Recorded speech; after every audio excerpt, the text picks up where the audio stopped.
நம்ம பிரெட்டை வச்சு ரொம்பவே ஈஸியாக ஒரு ஸ்வீட் தான் எப்படி செய்கிறதுன்னு பார்க்க போகிறோம். இது செய்கிறதுக்காக அதிக பொருட்களே தேவைப்படாதுங்க. பிரெட்டு கடலைப்பருப்பு இருந்தால் போதும், ரொம்ப ஈஸியாக இந்த ஸ்நாக்ஸை செஞ்சு முடிச்சிடலாம். இந்த ஸ்வீட் சாப்பிட்றதுக்கு அவ்வளோ ஒரு அருமையான டேஸ்ட்டாக நல்லா ஜூஸியாக இருக்கும். அப்படியே நம்ம குலோப்ஜாம் மாதிரி நல்லா சாஃப்டாக இருக்குங்க. பார்க்குறதுக்கே எவ்வளோ ஒரு அருமையாக இருக்குது பாருங்கள். ஹலோ ஃப்ரெண்ட்ஸ், வெல்கம் டு சமையல் டிலைட். ஃபஸ்ட்டு இந்த ஸ்வீட் செய்கிறதுக்காக ஒரு குக்கரில் அரை கப் அளவுக்கு கடலைப்பருப்பு எடுத்துக்கோங்க. இந்த கடலைப்பருப்பை நல்லா கழுவிடுங்க. 3-4 டைம் நல்லா கழுவிடுங்க. பருப்பை இந்த அளவுக்கு நல்லா கழுவிட்டு எந்த கப்பில் நீங்கள் பருப்பு அளந்து எடுத்தீங்களோ அதே கப்பில் 1.5 கப் அளவுக்கு தண்ணி சேர்த்துக்கோங்க. இதுக்கப்புறமா குக்கர் மூடி போட்டுட்டு 6-7 விசில் வரைக்கும் வச்சு எடுத்துக்கோங்க. அப்போ தான் கடலைப்பருப்பு நல்லா குழஞ்சி வெந்து வரும். 6-7 விசில் வச்சுமே உங்களுக்கு கடலைப்பருப்பு வேகலைன்னா கூடுதலாக அரை கப் அளவுக்கு தண்ணி சேர்த்து 4 விசில் வச்சு எடுத்துக்கோங்க. இப்போ இந்த கடலைப்பருப்பை 6-7 விசில் வரைக்கும் வச்சு நான் எடுத்துட்டேன். பருப்பு நல்லாவே எனக்கு குழஞ்சி வந்துருச்சு. இப்போ நான் குக்கரை ஓப்பன் பண்ணி காட்டுறேன் பாருங்க. பருப்பு இந்த அளவுக்கு நல்லா வெந்து வந்ததுக்கப்புறம் ஒரு கரண்டி வச்சு இந்த மாதிரி நீங்கள் மசிச்சு விட்டுருங்க. தண்ணி எதுவுமே இல்லாமல் வடித்து விட்டுட்டு அதுக்கப்புறமா நீங்கள் பருப்பை இந்த மாதிரி மசிச்சு எடுத்துக்கோங்க. தண்ணியோட நீங்கள் கடலைப்பருப்பை மசிச்சு விட்டீங்கன்னா அப்போ அந்த தண்ணியெல்லாம் வற்றி வர்றதுக்கு டைம் எடுக்கும். அதனால இந்த மாதிரி நல்லா பருப்பை கெட்டியாக வச்சுட்டு நீங்கள் மசிச்சு விட்டுக்கோங்க. இதுக்கப்புறமா வேற ஒரு பாத்திரத்தில் இந்த பருப்பு எல்லாமே சேர்த்துக்கோங்க. பருப்பு இந்த அளவுக்கு நல்லா மை போல் மசிச்சு எடுத்துக்கோங்க. இப்போ பருப்பு எல்லாமே சேர்த்தாச்சு. இது கூடவே அரை கப் அளவுக்கு வெள்ளை சர்க்கரை சேர்த்துக்கோங்க. 1/4 ஸ்பூன் அளவுக்கு ஏலக்காய் தூள் சேர்த்துக்கோங்க. இது கூடவே 1 ஸ்பூன் அளவுக்கு நெய் சேர்த்துக்கோங்க. இந்த பூர்ணம் வந்து நல்லா டேஸ்ட்டாக இருக்கும். இதுக்கப்புறம் ஸ்டவ் ஆன் பண்ணிவிட்டு நல்லா இந்த மாதிரி கலந்து கொடுத்துருங்க. சர்க்கரை சேர்த்துருக்கிறதுனால லேசாக உங்களுக்கு தண்ணி விட்ட மாதிரி ஆயிரும். இந்த பருப்பு நல்லா கெட்டியாக வர்ற வரைக்குமே ஸ்டவ்வை மீடியமாக வச்சுட்டு இந்த மாதிரி நல்லா கலந்து கொடுத்துட்டே இருங்க. இப்போ 1 ஸ்பூன் அளவுக்கு இதில் பால் பவுடர் சேர்த்துக்கோங்க. உங்ககிட்ட பால் பவுடர் இல்லைன்னா கடலைப்பருப்பு வேக வைக்கும் போதே அரை கிளாஸ் அளவுக்கு நீங்கள் பால் சேர்த்துக்கோங்க. பால் பவுடர் சேர்த்துட்டு கெட்டி விழுகாத அளவுக்கு இந்த மாதிரி நல்லா மசிச்சு விட்டு கலந்து கொடுங்க. இப்போ இந்த பூர்ணம் நல்லாவே கெட்டி ஆகிட்டு வருது பாருங்க. இந்த மாதிரி நல்லா கெட்டியானதுமே ஆற வச்சிருங்க. ஆறுனதுக்கப்புறம் பார்த்தீங்கன்னா பூர்ணம் இன்னும் கொஞ்சம் நல்லா கெட்டியாகி வந்துடும். இப்போ இந்த ஸ்வீட்காக சுகர் சிரப்பு தயார் பண்ணணும். இதுக்காக 1 கப் அளவுக்கு வெள்ளை சர்க்கரை எடுத்து ஒரு பாத்திரத்தில் சேர்த்துக்கோங்க. இது கூடவே அரை கப் அளவுக்கு தண்ணி சேர்த்துட்டு நல்லா கலந்து கொடுத்துருங்க.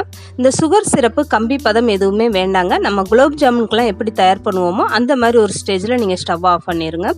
இப்போ இந்த சுகர் சிரப்பை நீங்கள் கையில் எடுத்து இப்படி பார்த்தீங்கன்னா உங்களுக்கு கம்பி பதம் இல்லாமல் நல்லா பிசுபிசுப்பு தன்மையாக இருக்கணும். இந்த ஸ்டேஜ் வந்ததுமே நீங்கள் ஸ்டவ் ஆஃப் பண்ணிவிட்டு இந்த சுகர் சிரப்பை அப்படியே ஒரு ஓரமாக எடுத்து வச்சுருங்க.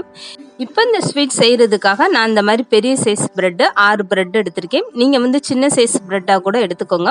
உங்களுக்கு ஸ்வீட் வந்து எந்த சைஸில் வேணுமோ அதுக்கேற்ற மாதிரி நீங்கள் பிரெட்டோட சைஸை வந்து எடுத்துக்கலாம்.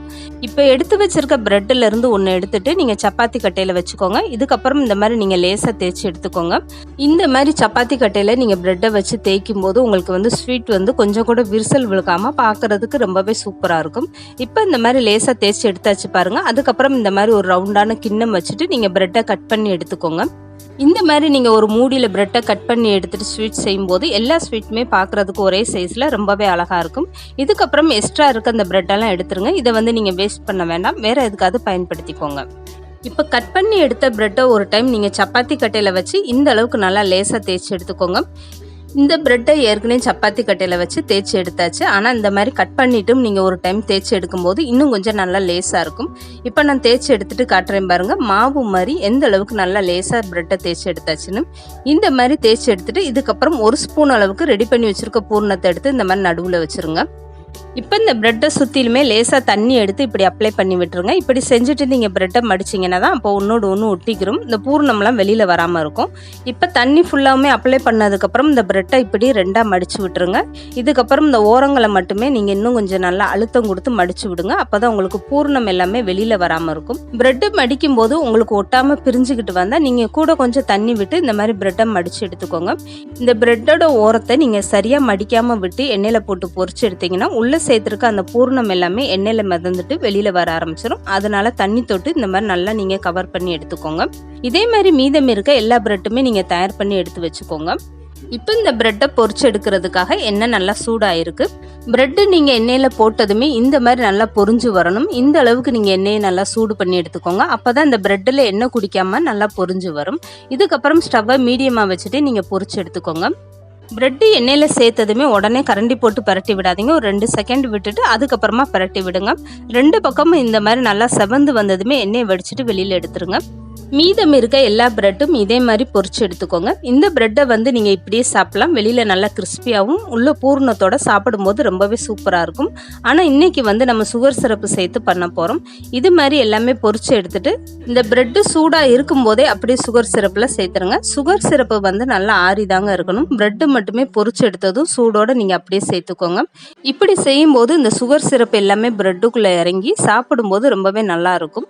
அப்படியே குலோப்ஜாம் மாதிரி நல்லா சாஃப்டாக அவ்வளோ ஒரு அருமையான டேஸ்ட்டாக இருக்கும். பிரெட்டை இந்த மாதிரி சுகர் சிரப்பில் சேர்த்துட்டு 2 பக்கம் இப்படி பரட்டி விடுங்க. இந்த மாதிரி பரட்டி விட்டு 10 நிமிஷம் மட்டுமே நீங்கள் நல்லா ஊற வச்சு எடுத்துக்கோங்க. இப்படி ஊற வச்சு எடுக்கும்போது இந்த சுகர் சிரப் எல்லாமே பிரெட்டுக்குள்ளே இறங்கி சாப்பிடும்போது நல்லா ஜூஸியாக ரொம்பவே அருமையான டேஸ்ட்டாக இருக்கும். இப்போ நான் சேர்த்துருந்த எல்லா சுகர் சிரப்புமே இந்த பிரெட்டு இழுத்துருச்சு பாருங்கள். எந்த அளவுக்கு நல்லா சாஃப்டாக ஊறி வந்திருக்கு பாருங்கள். இந்த ஸ்வீட் சாப்பிட்றதுக்கு நல்லா சாஃப்டாக ரொம்பவே ஜூஸியாக இருக்கும். 1 வாரம் வரைக்கும் வச்சுருந்து சாப்பிட்லாங்க, கெட்டே போகாது. பார்க்கும்போதே எவ்வளோ ஒரு அருமையாக இருக்குது பாருங்கள். இப்போ ஒரு ஸ்வீட் எடுத்து நான் பிச்சு காட்டுறேன் பாருங்கள். பார்க்குறதுக்கு எந்த அளவுக்கு அருமையாக இருக்குது பாருங்கள். உள்ளே நம்ம வச்சுருந்த கடலைப்பருப்பு பூர்ணத்தோட ரொம்பவே சூப்பராக வந்திருக்கு. கண்டிப்பாக நீங்களும் ட்ரை பண்ணி பாருங்கள். இந்த வீடியோ பிடிச்சிருந்தா லைக் பண்ணுங்கள், ஷேர் பண்ணுங்கள். மறக்காமல் சமையல் டிலேட் சேனலை சப்ஸ்கிரைப் பண்ணுங்கள்.